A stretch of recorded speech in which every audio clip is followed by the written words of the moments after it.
When the dead are near, the buzzards take flight.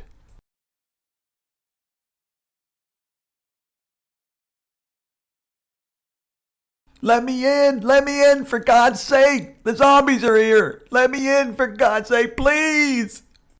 Hello, friends. John here. I'm glad you could stop by. I'm very excited about the talk today. I think I found the very best location to set a zombie apocalypse story. I've walked around all day filming various aspects that demonstrate unlimited plot potential. I'm sure if you're a fan of such genre, you'll agree when you see the various clips. The primary area I'm talking about for our fictional setting is Fort Dupont, but I'll also include Fort Delaware. Let's look at a map just to see some of the geographical features that add to the storytelling potential, but also are attractive for people trying to survive the zombie apocalypse. Fort Dupont land area is about 320 acres and is bordered by 3 waterways that give it an almost triangular shape. The largest waterway is the Delaware River, which is to the east of the landmass we're talking about. It runs generally in a north-south direction. To the north, you go up towards Pennsylvania and New York, passing port cities like Wilmington and Philadelphia. To the south, it goes down into the Delaware Bay and into the Atlantic Ocean. Across the river is New Jersey, and the width of the river at the point we're talking about is almost 3 miles. Boats and ships of all sizes travel up and down the Delaware River. It appears a little tugboat is trying to guide this big ship, I guess. As shown here, sometimes large ships dock at Delaware City. Does this ship have any good supplies that our survivors at Fort DuPont might want to use? I don't know. I can't tell what it would have. Can you? In the middle of the Delaware River is Peapatch Island, directly across from Delaware City. And on it is Fort Delaware. I wasn't able to get to the site because the state ferry wasn't operational yet at this time of year, but I was able to film from Delaware City. This island with its fortifications would offer an excellent place for survivors to hunker down. Using boats, they can avoid the clogged up highways to later go out and seek any supplies. This shot shows the great defensive capabilities of the location. You can see it even has a moat and then big, tall walls with multiple windows for vantage points to see in all directions and also for defensive purposes. It has buildings inside the walls to live in. It also has the advantage of the river on all sides to sweep any zombies away. A great place to hole up. Short on supplies, though, you're going to have to get them eventually. The waterway to the south of Fort DuPont area is the C&D Canal. I'm on the north side of the canal walking east towards the Delaware River. This is where the canal meets the river. The canal runs westward towards Maryland, working its way through waterways into the Chesapeake Bay. It passes a number of marinas. Again, it offers a number of possibilities for plot lines, for people seeking supplies, looking for loved ones, for people to join their group. The final waterway is the Delaware City Branch Canal. It starts at Delaware City, connecting to the Delaware River, and goes southwest to the C&D Canal. To the north of the canal is Delaware City. It's a small town. I think at the last census it was like 2,000 people, and I don't think it's grown much. So it wouldn't be a very big source of zombies to worry about. And if they fall in the canal, I think they'd have trouble getting out. Seen here is the 2-lane bridge that crosses over this canal. Together with the Reedy Point Bridge that crosses over the C&D Canal, they're the only 2 bridges that go into the Fort DuPont area. Survivors could easily block both bridges, preventing huge masses of zombies from arriving all at the same time. The waterways would prevent huge masses because many would be washed away and many would be trapped. Okay, let's look at some of the aspects within the Fort DuPont land area for those trying to survive and then later to rebuild. When I started work years ago, there was an emergency operations center located in this site, a bunker. There's hallways and rooms deep below concrete, stones, and earth. It moved its operations some time ago. I don't know the exact years, 25 years maybe, and it's deteriorated since then. But for our fictional purpose, we could pretend for our TV show that it exists as it was back then. They had a double door entry system analogous to an airlock. heavy metal door on the outside. If you were approved for entry, you got in the first door. If you're contaminated, they had a shower there, contaminated by radiation, chemicals, or whatever. You could wash off. Then they would shut that door, and then the other metal door would be opened if you're, again, somebody that allowed to get in. When I first started, they had boxes of civil defense food and big cans of water. Inside, they had cots and toilets, a little kitchen, and of course a radio. And I think it was even able to withstand an EMP and still work. Outside, they had a diesel generator in case they lost electricity. Up this ladder is a convenient guard tower where sentries can watch the door to make sure that zombies don't accumulate outside, trapping those that are inside. If zombies are able to climb the ladder, once people are up there, just block off the ladder somehow.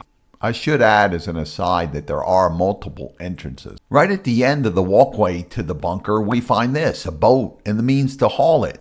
It also gives a suggestion for a possible character in our story, an environmental protection officer that would have the skills to use firearms and the boat. There are also boats and other vehicles in fenced-in areas and garages that our survivors would have access to. There is a boat ramp on the northern border of the Fort Dupont area where our survivors could put boats in and take them back out. They would want to block it somehow so that zombies that fell in from the Delaware City side wouldn't find an easy way to walk back out. On the grounds of the Fort Dupont area, but quite a distance from the bunker, is this food storage facility. Back when I worked years ago, there was a much smaller facility and it was loaded with food. Long-term storage food. Things like beans and pasta, big sacks of them, number 10 cans of food of all kinds. So I can't imagine how much food is in here. It offers plot potential for a story that for survivors deciding should they hole up in the bunker or should they hole up where the food is. The bunker's more easily defensible, but yeah, you need food. There's a lot more food in the building with food. Where would you go? On the grounds is the Governor Bacon Health Center. I don't know its current status, but when I worked, it was a fully functioning nursing home, which offers all kinds of possibilities for storylines, right from the outbreak into later periods when perhaps survivors need some medicine and have to go in, but place is full of zombies. It also allows any number of characters in the story, from the obvious, a doctor, a nurse, but you could have whatever you want by having a visitor come and have them whatever traits or background that you want. There are maintenance workshops and garages on site, so there would be a variety of tools available to our survivors. There is a National Guard armory on site. I don't know what's in there. I don't want to know. But for our fictional purposes, you could write in whatever you wanted. Up the road, maybe 3 miles, is a refinery that has huge storage of propane, gasoline, diesel, anything our survivors might want. They can access it by road, or it borders the river also, so they could get there by boat. This place also offers plot possibilities and character possibilities. When the bulk of the workers flee because they have families, the single people may volunteer as a skeleton crew to shut the plant down and may decide to stay because it has high fences, have building with a cafeteria, plenty of food and showers and such. And then later they may hook up with the people down at the other site. Eventually, our survivors, as they grow in number, will want to expand their living area. There are buildings of all types, brick, wood, metal, that can be used for any variety of purposes. After holding up in a bunker for a while, a place with no windows, it'd be nice to live in a house that has some windows. You may have to board up the lower ones, but the upper ones would still have light. Some of the houses are quite nice. I claim this one. I've claimed it. You can't have it now. The rest of you can help me build a fence around it. How about it? These little houses reminded me, when I was working, they had little houses here that housed troubled teens. An adult would live with them and stay with them overnight. This offers potential characters. You could have the optimistic sociology or psychology major that lives with the kids, and he thinks there's good in everybody. Then they're living in their peaceful community and a band of pirates comes down the river raping and pillaging and he gets smacked in the face with reality. You can have a troubled teen or two. Are they going to straighten up? Are they going to fit in once the apocalypse hit? Or you're going to have Carol take them out to look at the flowers. A little distance from where the main buildings are some old fortifications. It could be fixed up to put extra supplies in so all your eggs aren't in one basket, or maybe something that's flammable or explosive, extra ammunition if you find any explosives, things like that. They could also be used as waypoints if you're searching for any zombies that washed across any of the waterways. You could take a break in there for lunch, or if you ran into a group that washed ashore that was too big to handle, you could retreat back in there. There's even some with windows that you could open up once the zombies followed you there and just pick off one at a time. You could even keep extra ammunition and weapons if your weapons should jam while you're in there or ran out of ammunition because there were so many zombies. Maybe some food and water too.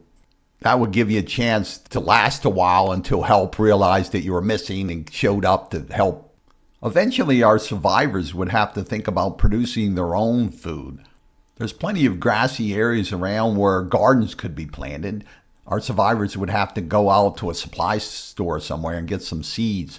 Tomatoes and peppers grow good around here. It would be a great vitamin C source. Things like potatoes also, beans could be planted. They would want to stick to low-growing plants, nothing like corn that might conceal any zombies. There are even guard towers where sentries can keep an eye out, while garden workers can do their job of digging potatoes, picking tomatoes, or whatever without constantly looking over their shoulder. Hunting, of course, would be an option. As I was walking around, I spotted what I thought were deer tracks. Sometime later, when I looked up, there was a group of deer, but they saw me before I could get my camera out and decided to run away. And so I didn't get them on camera.